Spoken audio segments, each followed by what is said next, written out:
کیا خدا موجود ہے؟ اگر موجود ہے تو کہاں ہے؟ وہ اپنا ثبوت کیوں نہیں دیتا؟ سامنے کیوں نہیں آتا؟ اور خدا ہے ہی نہیں؟ اس طرح کے بے شمار سوالات ہیں جو خاص طور پر ملحد یعنی وہ لوگ جو لادینیت کا شکار ہو جاتے ہیں، جو کسی مذہب کو نہیں مانتے، ان کے ذہن میں ہیں۔ اور جب وہ سوال کرتے ہیں تو پھر ہمارے بھولے بھالے جو مسلمان لوگ ہیں یا جن کو زیادہ علم نہیں ہے، وہ بھی پریشان ہو جاتے ہیں ان سوالات کو لے کے۔ کچھ لوگ تو جو ہی سوال آتا جاتا ہے تو اس کو ڈانٹ پلا دیتے ہیں، کہتے ہیں کہ تم نے یہ سوال کیوں کیا، تمہارے ذہن میں یہ بات آئی کیوں؟ تو سوال آنا کوئی برائی نہیں ہے۔ یقیناً جو سوال ہوتا ہے تب تک اللہ اس سوال کو جنم ہی نہیں دیتا جب تک کہ اس کا جواب نہ ہو۔ تو جواب اس کا ضرور ہوتا ہے۔ سوال کرنے کا طریقہ مختلف ہو سکتا ہے، سوال کی نوعیت پر سوال اٹھایا جا سکتا ہے، مگر اللہ ہمیں قرآن میں فکر کی دعوت دیتا ہے۔ اس لیے اگر کوئی آپ سے یہ سوال کرتا ہے تو پریشان نہیں ہونا، یا آپ کے دل میں اگر سوال جنم لیتا ہے تو اس کا کوئی نہ کوئی جواب ضرور ہے۔ تو اس ویڈیو کے اندر ایک تو ہم یہ بات کریں گے کہ ملحد کون ہیں، یہ جو دہریت ہوتی ہے یہ کیا ہے، وہ لوگ جو لادین ہو جاتے ہیں کیوں ایسا ہوتا ہے، اور خدا کے وجود کے متعلق ہم بات کریں گے۔ خاص طور پہ اقبال کا جو تصور تھا، چونکہ اقبال بھی ایک فلسفی تھے، جو فلسفی ہوتا ہے اس کے ہاں اس بحث کی اجازت بھی ہوتی ہے اور وہ اس طرح کی بحث کرتے بھی ہیں۔ اس دنیا میں بہت سارے لوگ ہیں، علماء کرام بھی ہیں، جنہوں نے باقاعدہ ملحد لوگوں کو، ایسے لوگ جو لادینیت کا شکار ہوئے، ان کو جوابات دیے۔ تو اس وجہ سے اس سیشن کو آپ نے ضرور دیکھنا ہے۔ انشاءاللہ تعالی اس میں ہم تفصیل کے ساتھ خدا کے وجود پر فلسفہ اقبال کے تحت بحث کریں گے۔ سب سے پہلی چیز کہ یہ ملحد کون ہوتے ہیں؟ وہ شخص جو خدا کو نہیں مانتا، کسی بھی خدا کو نہیں مانتا۔ اب کچھ تو ہے نا، جس طرح ہندو ہیں تو وہ پھر بھگوان کو مان لیتے ہیں، اسی طرح عیسائی ہیں تو وہ یہودی ہیں، وہ بھی کچھ نہ کچھ انہوں نے اپنے نظریات رکھے ہوئے ہیں۔ لیکن کچھ لوگ ایسے ہوتے ہیں وہ کہتے ہیں نہیں، خدا سرے سے ہے ہی نہیں، یہ کائنات خود بخود بنی، جس طرح وہ نظریہ ارتقاء ہے، حالانکہ وہ جو ہے وہ تباہ ہو چکا ہے نظریہ ارتقاء کی باتیں بہت سارے لوگ نہیں مانتے، سائنٹسٹ بھی نہیں مانتے، لیکن اس کے باوجود بہت سارے لوگ کہتے ہیں کہ یہ ساری چیزیں خود بخود ہو گئیں، خدا کا کوئی وجود نہیں ہے۔ تو ایک بات تو یہ ہے کہ خدا کا وجود ہے یا نہیں ہے، اس پر ایک دفعہ اقبال سے ممتاز حسین نے سوال کیا تھا کہ خدا ہے، اگر ہے تو کدھر ہے؟ پہلے تو اقبال خاموش ہو گئے اور مسکرائے اور پھر جواب دیا کہ میں نے اسے دیکھا ہے۔ اب یہ بات بہت گہری ہے، جو اس وقت وہ نہ سمجھ سکے لیکن اقبال ضرور سمجھ گئے۔ اب یہ ہر بندے کے پاس نہیں ہوتا، جس طرح اللہ قرآن میں کہتا ہے نا کہ تم دنیا میں گھومو پھرو، سیر کرو، تمہیں میری نشانیاں نظر آئیں گی۔ تو شاید اقبال یہی بات کر رہے تھے۔ اسی طرح امام ابو حنیفہ کے پاس ایک شخص آیا اور اس نے کہا، وہ ملحد تھا، اس نے کہا جی دیکھیں خدا تو ہے ہی نہیں، خدا کا وجود ہی نہیں ہے، یہ دنیا خود بخود چل رہی ہے۔ تو آپ ایسے ہی اچانک سے گفتگو شروع کر دیتے ہیں، آپ کہتے ہیں کہ میں دیکھ رہا ہوں کہ ایک سمندر ہے، سمندر کے اندر ایک کشتی ہے اور وہ کشتی خود بخود چل رہی ہے، اس کے اندر لوگ بیٹھے ہیں اور وہ اپنی منزل کی طرف جا رہی ہے اور یوں کنارے پہ پہنچ جاتی ہے۔ یہ بات ابھی وہ کر ہی رہے تھے تو درمیان میں یہ ملحد کاٹتا ہے اور کہتا ہے کہ یہ آپ کیا بات کر رہے ہیں، ایسا تو ممکن ہی نہیں ہے، ایک کشتی خود بخود کیسے چل سکتی ہے، وہ کنارے تک کیسے پہنچ سکتی ہے، اسے راستے کا تعین کیسے ہو سکتا ہے؟ تو اس پر امام ابو حنیفہ کہتے ہیں کہ یہی بات ہے جو میں تمہیں سمجھانا چاہ رہا ہوں۔ تم ایک کشتی کو تو مانتے ہو کہ بغیر کسی ملاح کے یا بغیر کسی چلانے والے کے وہ پار نہیں چڑھ سکتی، مگر اس کائنات کے بارے میں تمہارا تصور یہ ہے کہ کوئی خدا ہے ہی نہیں، یہ خود بخود چل رہی ہے۔ تو اس پر وہ شرمندہ ہوا۔ پھر ایک سب سے اہم سوال جو عام طور پر ملحد حضرات کرتے ہیں، وہ کہتے ہیں کہ اچھا ہم سب کو تو خدا نے بنایا ہے، ہم مان لیتے ہیں وقتی طور پر کہ یہ کائنات بھی کسی نے بنائی، یہ انسان بھی کسی نے بنایا، پھر خدا کو کس نے بنایا؟ تو جب وہ یہ سوال کرتے ہیں تو وہ شاید بھول جاتے ہیں کہ جو مسلمانوں کا یا اسلام میں جو ہمارا عقیدہ ہے وہ یہ نہیں ہے کہ خدا آج سے ہے یا کل سے ہے، بلکہ ہمارا عقیدہ یہ ہے کہ خدا ہمیشہ سے ہے اور ہمیشہ رہے گا۔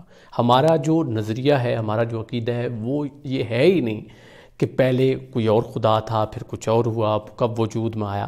تو چیز وہ وجود میں آتی ہے جو بنائی جاتی ہے، پھر اس پر سوال اٹھ سکتا ہے۔ مثلا کوئی ایک چیز آپ کے سامنے ہے، اس کو یہاں آئے ہوئے 10 دن ہوئے، 15 دن ہوئے، تو پھر آپ کہہ سکتے ہیں کہ اس کو کسی نے بنایا ہوگا، کسی ذریعے سے یہ یہاں چیز پہنچی ہوگی۔ لیکن جس چیز کے بارے میں عقیدہ ہی آپ کا یہ ہو کہ اس کو کسی نے نہیں بنایا بلکہ وہ ہمیشہ سے ہے۔ اب جو چیز ہمیشہ سے ہے اور ہمیشہ رہے گی اس کو کوئی بھی نہیں بنا سکتا۔ دوسری چیز، جب وہ سوال کرتے، ایک دفعہ وہ ایک شخص تھا نا، تو اس نے سوال کیا، اس نے کہا دیکھیں خدا نہیں ہے، تو جواب دینے والے نے کہا کہ اچھا تو تمہیں یہ لگتا ہے کہ ہر چیز خود بخود بن جاتی ہے؟ تو اس نے کہا تم کیسے اس دنیا میں وجود میں آئے؟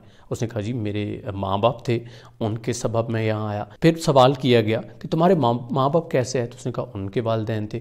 یوں وہ پورا شجرہ اپنا سناتا رہا۔ تو اس نے کہا اچھا یہ آغاز کہاں سے ہوا؟ تو اس نے کہا جی ایک انسان بنا تھا جس کا نام آدم تھا اور ایک مائی ہوا تھی۔ تو اس نے کہا اچھا اس کو تو کسی نے بنایا ہوگا؟ تو یہاں وہ خاموش ہو گیا۔ اب پہلا انسان بنایا گیا۔ اب دیکھیں اس دنیا میں کتنے بیج ہیں، پودے ہیں، سب کچھ ہے، تو کوئی نہ کوئی تو ان کا سانے ہے۔ یہ اس کائنات کی، اس دنیا کی فطرت ہے جو سائنٹسٹ بتاتے ہیں کہ کوئی چیز بغیر کسی وجہ کے نہیں ہو سکتی۔ تو اب یہ جتنی چیزیں ہیں، اگر یہ ہیں، ان کا وجود موجود ہے اور وہ قبول کرتے ہیں، تو پھر یقیناً ان کو یہ بھی تسلیم کر لینا چاہیے کہ کوئی ہے جو ان کا سانے ہے، جو ان کا بنانے والا ہے۔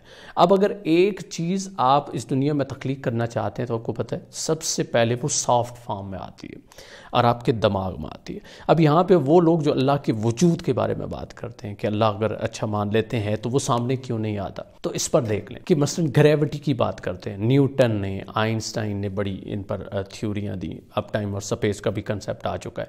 اچھا گریوٹی کو دیکھ لیں یا گریویٹیشنل پل کو دیکھ لیں، تو اب یہ ایک کہا جاتا ہے جی فورس ہے۔ اب گریوٹی کو کس طرح ڈیفائن کیا گیا جی؟ ایک وہ کہانی سنائی جاتی ہے، جھوٹی ہے سچی ہے، مگر سیب نیچے گرا، یہ چیزیں نیچے آتی ہیں اس لیے ہم کہتے ہیں کہ گریوٹی۔ اچھا ثبوت یہی ہے۔ اگر ان سے یہ پوچھا جائے کہ اس گریوٹی کی فورس کو یا گریویٹیشنل پل کو آپ نے کہیں دیکھا ہے، تو کہتے ہیں نہیں، بس فیل کیا جا سکتا ہے۔ اسی طرح انرجی کی بات ہوتی ہے تو وہ کہتے ہیں اس کو محسوس کیا جا سکتا ہے، اس کو دیکھا نہیں جا سکتا۔ تو جب یہ چیزیں ہیں تو پھر ان کو یہ بھی مان لینا چاہیے کہ کچھ چیزیں ایسی ہیں اس دنیا میں جو ضرور ہیں، ہمارا خالق جو ہے جس نے ہم سب کو بنایا ہے وہ بھی اسی طرح ہمیں دکھائی نہیں دیتا۔ اور یہ بات کہنا کہ کوئی چیز وجود اگر اس کا ہے تو تبھی وہ موجود ہے، تو یہ پھر پہلے تو یہ ثابت کریں کہ گریوٹی پھر کیوں دکھائی نہیں دیتی، اور اگر دکھائی نہیں دیتی تو کیا اس کا وجود نہیں؟ آپ کو تو پھر اس کا بھی انکار کر دینا چاہیے۔ آپ کو انرجی کا بھی انکار کر دینا چاہیے چونکہ وہ آپ کو دکھائی نہیں دیتی۔ آپ کو بہت ساری گیسز دکھائی نہیں دیتی، پھر آپ ان کا بھی انکار کر دیں۔ جب وہ سوال کرتے ہیں تو ان کو اس پر بھی سوچنا چاہیے۔ پھر اگر یہ ساری چیزیں خود بخود بن رہی ہیں تو دیکھیں کہا گیا کہ جی پہلے انسان شاید مچھلی کی شکل میں تھا یا کسی کیڑے کی شکل میں تھا، پھر مچھلی بنی، پھر بندر بنا، پھر بندر سے انسان بن گیا۔ اچھا ذرا ان سے یہ سوال کر لیں کہ کیا ٹھیک ہم بات مان لیتے ہیں کہ کیڑے سے مچھلی، پھر مچھلی سے بندر، تو اب بندر سے انسان بننے کے بعد یہ چینج کیوں نہیں ہو رہا؟ یہ ارتقا رک کیوں گیا ہے؟ اس کو آگے بھی تو بڑھنا چاہیے تھا۔ اب تک ہمیں انسان نہیں ہونا چاہیے تھا، کتنے ہزاروں سال گزر گئے ہیں اور ابھی تک انسان اسی شکل میں موجود ہے۔ ابھی ہم اپنے سامنے بندروں کو بھی دیکھتے ہیں، مچھلیوں کو بھی دیکھتے ہیں، لیکن وہ مچھلیاں ہیں کہ وہ بندر نہیں بن رہے اور وہ بندر انسان نہیں بن رہے۔ یہ تو تبدیلی رک گئی ہے۔ اس کا مطلب ہے کہ ان کا یہ جو نظریہ تھا یا نظریہ اب بھی ان کے ذہنوں میں آتا ہے، یہ غلط ہے، یہ جھوٹ ہے، یا ان کے دلوں پہ مہر لگی ہوئی ہے جو اللہ قرآن میں کہتا ہے۔ ورنہ اگر وہ سوچیں تو یہ عقلی چیزیں، ان کی ہی اپنی دلیلیں ان کے خلاف چلی جائیں گی، جس طرح میں نے بہت ساری مثالیں دی۔ یہ جو موضوع جو ہم بات کر رہے ہیں، اقبال نے اس کو مابعد طبیات یعنی میٹا فزکس میں کہا، چونکہ یہ عام مذہب، خدا کا وجود اور اس کے جو احکام ہیں، کس طرح ہم تک پہنچے، یہ تمام چیزیں جو ہیں ان کا شاید مادے کے ساتھ تعلق نہیں ہے۔ ہمیں روحانیت یا مابعد طبیات کا بھی علم ہونا چاہیے۔ اقبال کا یہ تصور تھا، اقبال کہتے تھے کہ یہ پوری جو کائنات ہے اس کا کوئی سانے ہے اور وہ سانے اللہ ہے۔ آپ اللہ کو یا خدا کو انائے مطلق کہتے تھے، کبھی خود ہی مطلق کہتے تھے، اور کہتے تھے کہ دو چیزیں اللہ نے اپنے پاس رکھی۔ ایک کہتے ہیں کہ خلق کو تخلیق کرنا یعنی تخلیق کرنے کا عمل، اور دوسرا امر یعنی ان کو ہدایت۔ اللہ نے اس دنیا کو صرف تخلیق نہیں کیا، ایسا نہیں کہ انسان کو بنا دیا، چیزیں بنا دیں اور پھر ان کو ایسے ہی چھوڑ دیا، بلکہ ان کی ہدایت کے لیے بھی بہت سارے کام کیے۔ مثلا جس طرح اپنے نبی بھیجے، قرآن بھیجا، باقی اسلامی آسمانی کتابیں آئیں جن کی بنیاد پر ہماری رہنمائی کی گئی، ہمیں بتایا گیا کہ یہ اچھائی ہے، یہ برائی ہے، یہ شر ہے، اور اس طرح سے ہمیں یہ بتایا گیا کہ نیکی کرنے کا کیا فائدہ ہے اور برائی کرنے کا کیا فائدہ ہے؟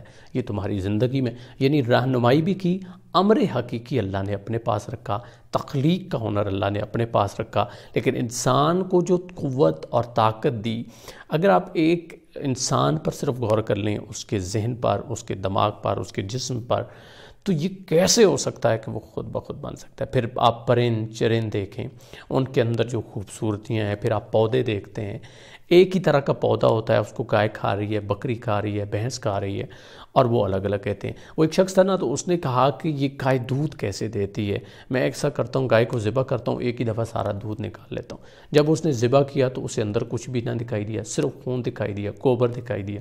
وہ سمجھنے سے قاصر تھا کہ یہ گوبر اور گوشت اور خون کے درمیان سے دودھ، اتنی خوبصورت چیز، اتنی ہیلتھی چیز کیسے بن سکتی ہے؟ یقیناً یہ خدا کے وجود کا ثبوت ہے۔ اسی طرح جس طرح میں نے کہا کہ ہر طرح کا پودا ہے تو ان کا ٹیسٹ الگ الگ ہے، یہ بھی خدا کے موجود ہونے کا احساس دلاتا ہے۔ وہ جو اقبال نے بات کہی تھی نا کہ میں نے خدا کو دیکھا ہے، تو آپ اس دنیا میں گھومے پھریں جو اللہ قرآن میں دعوت دیتا ہے۔ اللہ آپ کو منع نہیں کرتا کہ عقل کی بنیاد پر مجھے نہ پرکھو، بلکہ اللہ دعوت دیتا ہے۔ اللہ کہتا ہے کہ زمین کی سیر کرو، اس دنیا کی سیر کرو۔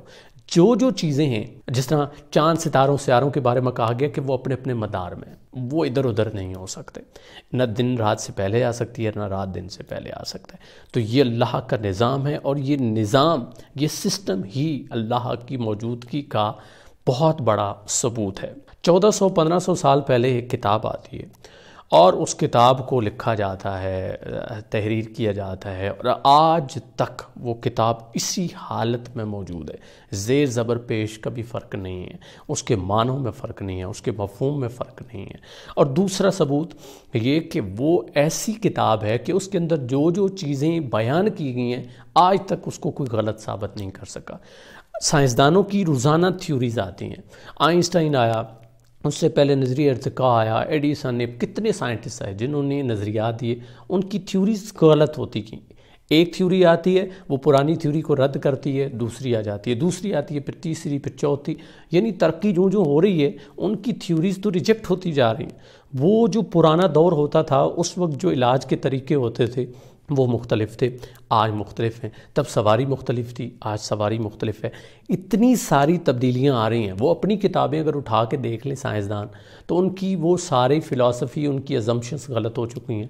پھر اگر یہ کوئی ایسے ہی کتاب بنا لی جاتی، نعوذ باللہ، اگر یہ آسمانی کتاب نہ ہوتی، اگر یہ اللہ کا کلام نہ ہوتا، تو آج یہ بھی غلط ثابت ہو چکا ہوتا۔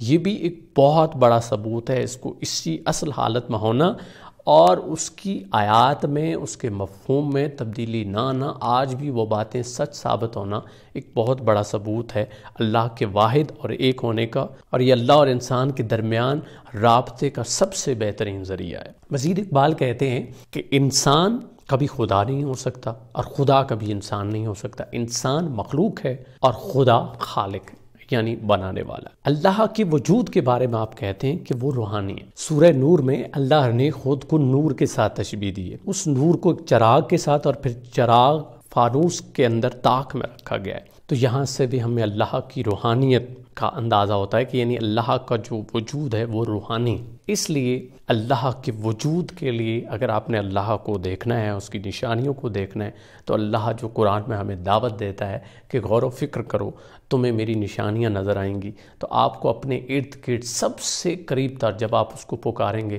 تو وہ آپ کو نظر آئے گا۔ جزاک اللہ۔